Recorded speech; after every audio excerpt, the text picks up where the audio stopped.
मित्रता मनुष्य जीवन की आवश्यकता भी है और उसकी सहज प्रवृत्ति भी। सच्चा मित्र पथ प्रदर्शक, भाई के समान प्रीतिकर, सहानुभूति रखने वाला तथा अच्छे और महान कार्यों के लिए प्रेरित करने वाला होता है।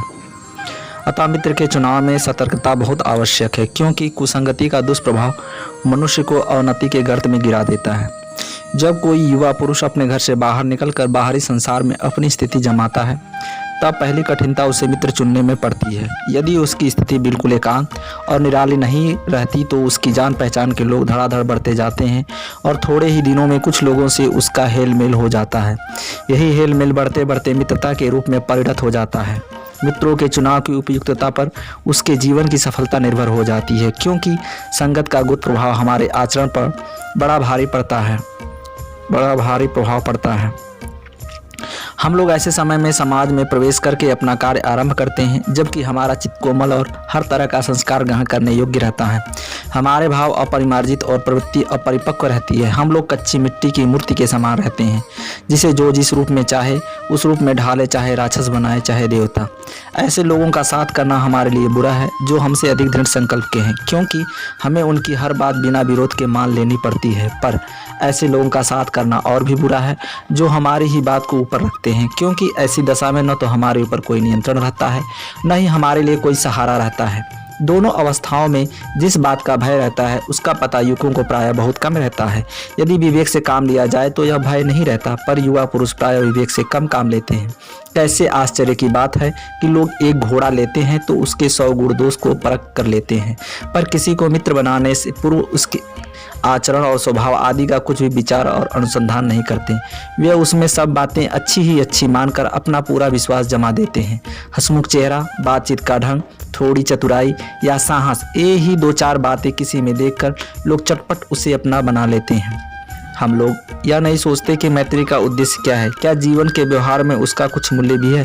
यह बात हमें नहीं सूझती कि ऐसा साधन है जिसमें आत्म शिक्षा का कार्य बहुत सुगम हो जाता है। एक प्राचीन विद्वान का वचन है, एक विश्वास पात्र मित्र से बड़ी भारी रक्षा रहती है। जिसे ऐसा मित्र मिल जाए उसे समझना चाहिए कि खजाना मिल गया। विश्वास पात्र मित्र जीवन की एक औसत है। हमें अपने मित्रों से यह आशा रखना चाहिए कि वे उत्तम संकल्पों से हमें दृढ़ करेंगे, दोषों और त्रुटियों से हमें बचाएंगे, हमारे सत्य, पवित्रता और मर्यादा के प्रेम को पुष्ट करेंगे। जब हम कुमार्ग पर पैर रखेंगे तब वे हमें सचेत करेंगे, जब हम हतोत्साहित रहेंगे तब वो हमें उत्साहित करेंगे। सारांश यह है कि हमें उत्तमतापूर्वक जीवन निर्वाह करने में हर तरह से सहायता देंगे। सच्ची मित्रता में उत्तम वैद्य की निपुणता और परख होती है। अच्छी से अच्छी माता का आशा, धैर्य और कोमलता होती है। ऐसी ही मित्रता करने का प्रयत्न प्रत्येक व्यक्ति को करना चाहिए। छात्रावस्था में मित्रता की धुन सवार रहती है। मित्रता हृदय में उमड़ी पड़ती है। पीछे के जो स्नेह बंधन होते हैं उनमें न तो उतनी उमंग रहती है न उतनी खिन्नता। बाल मैत्री में जो मग्न करने वाला आनंद होता है, जो हृदय को भेदने वाली ईर्ष्या और खिन्नता होती है, वह और कहाँ। कैसी मधुरता और कैसी अनुरक्ति होती है, कैसा अपार विश्वास होता है, हृदय के कैसे उद्गार निकलते हैं, वर्तमान कैसा आनंदमय दिखाई पड़ता है और भविष्य के संबंध में कैसी लुभाने वाली कल्पनाएं मन में रहती है। जितनी जल्दी बातें लगती है उतनी जल्दी मानना होता है। सहपाठी और मित्रता, इस उक्ति में हृदय के कितने भाई उथल पुथल का भाव भरा हुआ है। किंतु जिस प्रकार युवा पुरुष की मित्रता स्कूल के बालक की मित्रता से दृढ़, शांत और गंभीर होती है, उसी प्रकार हमारी युवावस्था के मित्र बाल्यावस्था के मित्रों से कई बातों से विभिन्न होते हैं। मैं समझता हूँ कि मित्र चाहते हुए बहुत से लोग मित्र के आदर्श की कल्पना मन में करते होंगे, पर इस कल्पित आदर्श से तो हमारा काम जीवन के झंझटों में चलता नहीं। सुंदर प्रतिभा, मनभावनी चाल और स्वच्छंद प्रवृत्ति, यही 2-4 बातें देखकर मित्रता की जाती है। पर जीवन संग्राम में देने वाले मित्रों में इनसे कुछ अधिक बातें चाहिए। मित्र केवल उसे ही नहीं कहते जिसको गुणों की तो हम प्रशंसा करें पर जिससे हम स्नेह न कर सके, जिससे अपने छोटे छोटे काम ही हम निकालते जाएं पर भीतर ही भीतर घृणा करते रहें। सच्चे मित्र पथ प्रदर्शक के समान होना चाहिए, जिस पर हम पूरा विश्वास कर सके। मित्र भाई के समान होना चाहिए, जिसे हम अपना प्रीति पात्र बना सके। हमारे और हमारे मित्र की भी सच्ची सहानुभूति होनी चाहिए, ऐसी सहानुभूति जिसमें एक के लाभ हानि को दूसरा अपना समझे। मित्रता के लिए आवश्यक नहीं है कि 2 मित्र एक ही प्रकार का कार्य करते हों या एक ही रुचि के हों। प्रवृत्ति और आचरण की समानता भी आवश्यक या वांछनीय नहीं है। 2 भिन्न प्रवृत्ति के मनुष्यों में बराबर प्रीति और मित्रता रही है। राम धीर और शांत प्रवृत्ति के थे, लक्ष्मण उग्र और उद्धत स्वभाव के थे, पर दोनों भाइयों में अत्यंत प्रगाढ़ स्नेह था। उन दोनों की मित्रता खूब निभी। यह कोई बात नहीं है कि एक ही स्वभाव और रुचि के लोगों में ही मित्रता हो सकती है। समाज में विभिन्नता देखकर लोग एक दूसरे की ओर आकर्षित होते हैं। जो गुण हम में नहीं है, हम चाहते हैं कि ऐसा कोई मित्र मिले जिसमें वे गुण हो। चिंताशील मनुष्य प्रफुल्लित चित्त का, साधु ढूंढता है निर्बल बलि का, धीर उत्साही का, उच्च आकांक्षा वाला चंद्रगुप्त युक्ति और उपाय के लिए चाणक्य अमूर्त ताकता था। नीति विशारद अकबर मन बहलाने के लिए बीरबल की ओर देखता था। मित्र का कर्तव्य इस प्रकार बताया गया है। उच्च महान कार्यों में इस प्रकार सहायता देना, मन बढ़ाना और साहस दिलाना कि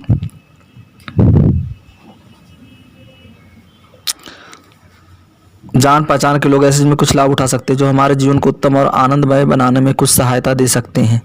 मित्र का कर्तव्य इस प्रकार बताया गया कि उच्च महान कार्यों में इस प्रकार सहायता देना, मन बढ़ाना और साहस दिलाना कि तुम अपनी सामर्थ्य से बाहर काम कर जाओ। यह कर्तव्य उसी से पूरा होगा जो दृढ़चित्त और सत्य संकल्प का हो। इससे हमें ऐसे ही मित्रों की खोज में रहना चाहिए जिनमें हमसे अधिक आत्मबल हो। हमें उनका पल्ला उसी तरह पकड़ना चाहिए जिस तरह सुग्रीव ने राम का पल्ला पकड़ा था।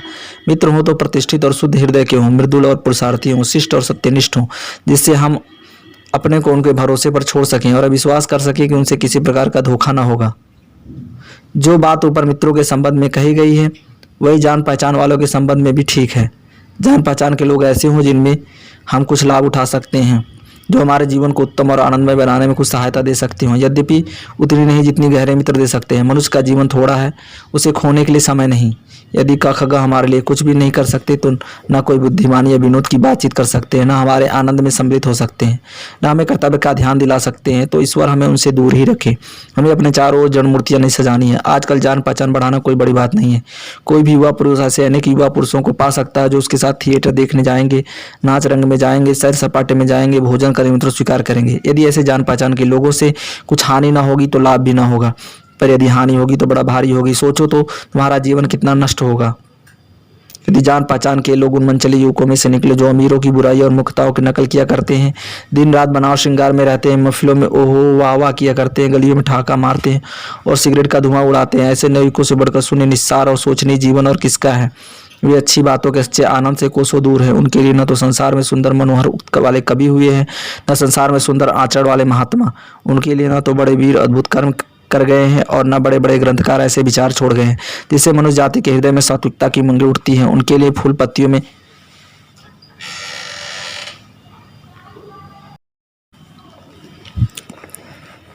आजकल जान पहचान बढ़ाना कोई बड़ी बात नहीं है। कोई भी युवा पुरुष ऐसे अनेक युवा पुरुषों की पा सकता है जो उसके साथ थिएटर देखने जाएंगे, नाच रंग में जाएंगे, सैर सपाटे में जाएंगे, भोजन का निमंत्रण स्वीकार करेंगे।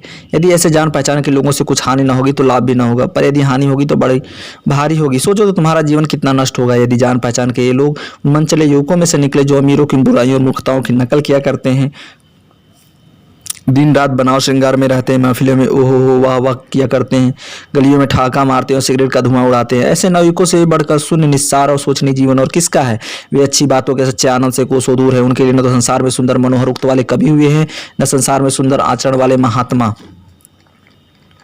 उनके लिए न तो बड़े वीर अद्भुत कर्म कर गए हैं और न बड़े बड़े ग्रंथकार ऐसे विचार छोड़ गए हैं जिनसे मनुष्य जाति के हृदय में सात्विकता की उमंगें उठती हैं। उनके लिए फूल पत्तियों में कोई सौंदर्य नहीं, झरनों के कलकल में मधुर संगीत नहीं, अनंत सागर तरंगों में गंभीर रहस्यों का आभास नहीं। उनके भाग्य में सच्चे प्रयत्न और पुरुषार्थ का आनंद नहीं। उनके भाग्य में सच्ची प्रीति का सुख और कोमल हृदय की शांति नहीं।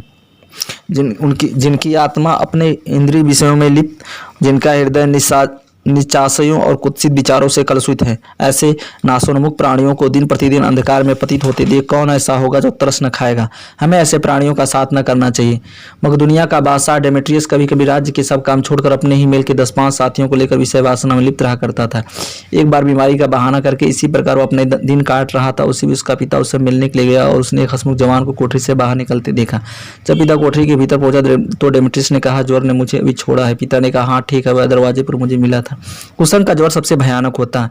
यह केवल नीति और सद्वृत्ति का ही नाश नहीं करता बल्कि बुद्धि का भी क्षय करता है। किसी युवा पुरुष की संगत यदि बुरी होगी तो उसके पैरों में बधी चक्की के समान होगी जो उसे दिन रात अवनति के गड्ढे में गिराती जाएगी, और यदि अच्छी होगी तो सहारा देने वाली बाहों के समान होगी जो उसे निरंतर उन्नति की ओर उठाती जाएगी।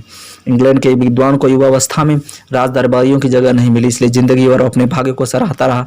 बहुत से लोग तो इसे बड़ा भारी दुर्भाग्य मानते, पर वह अच्छी तरह जानता था कि वहाँ वह बुरे लोगों की संगत में पड़ता जो उसकी आध्यात्मिक उन्नति में बाधक होते। बहुत से लोग ऐसे होते हैं जिनके पल भर में साथ से बुद्धि भ्रष्ट हो जाती है, क्योंकि उनके द्वारा ऐसी बातें कही जाती जो कानों में न पड़नी चाहिए। चित्त पर ऐसे प्रभाव पड़ते हैं जिनसे उनकी पवित्रता का नाश होता है। बुराइयां अटल भाव धारण करके बैठती है, बुरी बातें हमारी धारणा में बहुत दिनों तक टिकती है। इस बात को प्रायः सभी लोग जानते हैं कि भद्दे व फूहड़ की इतनी जल्दी ध्यान पर चढ़ते हैं, उतनी जल्दी कोई गंभीर या अच्छी बात नहीं। एक बार एक मित्र मुझसे कहा कि उसके लड़कपन में कहीं से बुरी कहावत सुनी थी जिसका ध्यान वह लाख चेष्टा करते आए कि न पर बार बार आता है। जिन भावनाओं को हम दूर रखना चाहते, जिन बातों को हम याद करना नहीं चाहते, वे बार बार हृदय में उठती और बांधती हैं। तुम पूरी चौकसी रखो, ऐसे लोगों को साथी न बनाओ जो असली पवित्र फूहड़ बातों से तुम्हें हंसाना चाहे। सावधान रहो, ऐसा ना होगा कि पहले तुम इसे एक बहुत सामान्य बात समझो और सोचो कि एक बार ऐसा हुआ फिर ऐसा ना होगा तो तुम्हारे चरित्र बल का ऐसा प्रभाव पड़ेगा कि ऐसी बातें कहने वाला कि चलकर आप ही सुधर जाएंगे। नहीं, ऐसा नहीं होगा। जो एक बार मनुष्य अपना पैर कीचड़ में डाल देता है तब फिर नहीं देखता कि वह कहाँ और कैसी जगह पैर रखता है। धीरे धीरे उन बुरी बातों के व्यस्त होते होते तुम्हारी घृणा कम हो जाएगी। पीछे तुम्हें जिनसे चिढ़ नहीं होगी, क्योंकि वह तुम्हें सोचने लगो कि चिढ़ने की बात ही क्या। तुम्हारा विवेक कुंठित हो जाएगा और तुम्हें भले बुरे की पहचान न रह जाएगी। अंत में होते होते तुम भी बुराई के भक्त बन जाओगे। तो हृदय को उज्ज्वल और निष्कलंक रखने का सबसे अच्छा उपाय यही है कि बुरी संगत की छूत से बचो। एक पुरानी कहावत है, काजल की कोठरी में कैसे ही सयान हो जाए, एक लीक काजल की लागी है बेलागी है। यह रामचंद्र शुक्ल द्वारा रचित मित्रता नामक शीर्षक लिखा गया है, जो कि जीवन के बारे में बहुत ही अच्छा ज्ञान देता है। Thank you.